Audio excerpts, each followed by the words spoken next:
Yo, NBA fans!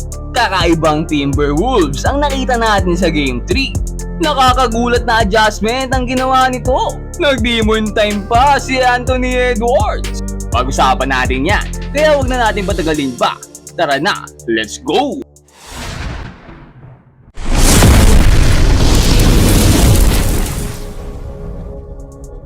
At ayun na nga, ibang-iba ang Minnesota na napanood natin sa Game 3. Parang nag-transform pagbalik nila sa kanilang home court. Simula pa nga lang ng laro, kakaibang level of intensity na ang pinakita nila sa depensa. Parang mga Wolves na gutom ang mga to. Talagang pinanindigan ng team brand nila. Paano ba naman kasi? Talagang sobrang physical sila sa larong to.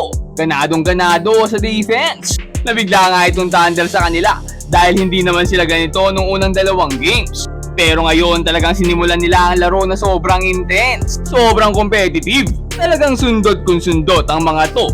Hindi hinahayaang makapag-set ng play ang OKC. Pinapahirapan din ang mga may hawak ng bola. Punong-puno nga ng energy ang mga to at talagang todo habol sa bola, nakikipag-pisikalan.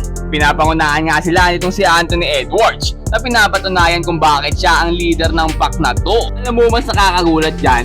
Maging si Gobert ay kakaiba ang pinakita sa larong to. Wala nga siya dito sa kanyang comfort zone na pwesto na kadalasan ay nasa gitna. Kasi doon naman talaga ang pwesto niya sa ilalim ng ring. Sumasalo ng mga sumasalaksak na players. Pero this time nakakabigla talaga. Kasi maging siya ay dumidepensa malapit sa 3-point line. Sumasalubong sa mga ball handlers. At nakakuha pa nga ito ng ilang steals. Ang isang steal pa niya mismo ay against kay MVP SGA. Sa possession nga kasing to kung saan nagbigay ng screen para kay SGA. Tinrap nga ito nila Gobert. At dyan huli itong si SGA na sundutan ni Gobert. At nagawan pa nga. Sobrang daming ang turnover ng Thunder first quarter pa lang. Ngayon lang nangyari ito sa kanila. Nasanay kasi ang mga nanonood na sila ang nakakagawa nito sa kalaban. Talagang pinupwersa na ma-turnover ang mga nakakatapat nila. Pero this time, binaligtad ito ng Wolves. Ika nga sa English ay taste of your own medicine. Pinatikim ng sarili nilang diskarte. Pero bukod pa dyan, nabanggit ko nga sa Game 2 na sa performance nila sa depensa at rebounding nakadepende ang score ng Wolves. At ayan nga ang ginawa nila ngayon. Minaximize nila ang strengths nila. Ginamit kung saan sila malakas at dito sila nag-focus. Dahil nga dyan, hindi sila masyadong nahirapan ngayon sa scoring. At nilamon pa nga nila sa rebound itong OKC. Sa katunayan ay nakakuha itong Minnesota ng total of 50 rebounds. Kumpara yan sa 31 lang ng Thunder. Labing isa pa sa 50 na yan ay offensive rebounds na nakapagbigay sa kanila ng second chance points para sa mga nagmintis na tira. Dahil nga dyan, nakarami rin sila dito sa loob. 56 points sila sa painted area at sobrang init pa ng shooting nila sa labas. 23 pointers nga ang nagawa ng buong team. Kasi naman kada possession halos hindi nagbimintis. Kahit nga harap-harapan na ang bantay ay pumapasok pa rin ang mga bitaw ng mga to. Lalo na nga ang star player nila na si Edwards. Ang ganda rin kasi ng naging offensive strategy nila para dito. Ilang beses nga nila ginawa ang discarding to kung saan nagagamit ng gusto ni Edwards ang binibigay na screen sa kanya ng big man. At dahil nga alam naman natin na threat itong si Edwards pag sumalaksak na, pakikita natin dito na ang big man na dapat sasalo kapag may screen ay medyo nakalayo kay Edwards. Ginamit naman niya ni Ant-Man sa kanyang advantage dahil sa space na nabigay sa kanya ay tinitirahan niya nga lang itong OKC sa tres. At walang yaban naman yung kamay nito kanina, talagang nahuhulog ang mga tres. 5 out of 8 nga ito sa 3-point line at nakakuha pa ng 30 points sa loob lang yan ng halos 3 quarter. Dahil dito sa fourth hindi na masyadong naipasok ang mga starter. Tambak na rin kasi naman ng halos 1 buwan mahigit. 30 plus ba naman ang kalamangan nila? At bukod pa nga dyan, solid din na naging performance ang bench ng Wolves. 7 nga sa players nila ang nakakuha ng double digit scoring. At 4 pa dyan ay off the bench. For the first time nga rin nagamit sa playoffs ang rookie ng Wolves na si Shannon Jr. Ang malupit pa dyan, na-outscore niya nga ang MVP na si SGA. Siya nga rin ang nagsimula ng second quarter para sa Timberwolves. Sa buong game ay nakakuha siya ng 15 points. Meron palang ganitong secret weapon ng Minnesota, ngayon lang nilabas. At inactivate na nga siya ni Coach Chris Finch. Nalamangan lang naman niya si SGA na meron lang 14 points sa Game 3. Isang puntos na mas malaki kaysa sa MVP. At ayan nga rin ang isa sa mga naging factor sa pagkapanalo nila. Na-shutdown kasi nila itong maigi si SGA. Nakalabing 3 tira nga lang iyang si SGA. At 4 nga lang dyan ang pumasok. Napakalinis kasi ng naging depensa nila kontra dito. Hindi gumana ngayon ang mga pasabit-sabit ni SGA. 2 beses nga lang siya nakakuha ng foul. 4 na free throws lang.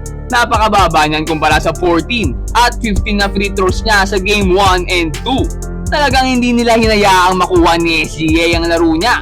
At talagang pinahirapan nga nila ito sa scoring. Hindi basta-basta pinapakuha ng bola. At clean defense nga ang ginamit nila para pigilin to. Samantalang para naman dito sa Minnesota ay muling nabuhayan itong si Julius Randle. Maaalala natin last game na napakaalat nito. 6 points nga lang siya at naibang kupa sa loob ng buong 4th quarter.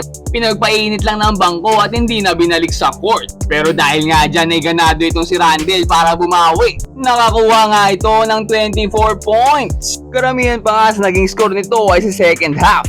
First quarter kasi nakakuha lang siya ng 6 points. 18 naman sa second half. Bumitaw nga rin siya dito ng ilang threes. Simpleng-simpleng galaw lang pero basic na basic ang 3-pointer. Dito nga babantayan siya ng MVP. Gagayahin niya nga ang move dito ni SGA. Konting bomb sabay pull up. Pasok! At lalo pa nga umiinit ang serye na to. Dahil pagtapos tirahan ni Randle itong si SGA ay inangasan pa. Tingnan mo naman yung ginawa. Too small daw si SGA. Ayan at nagyabang na. Pero hindi pa siya natapos dyan. Dahil may kadugtong pa to. Sinabi niya nga na we home.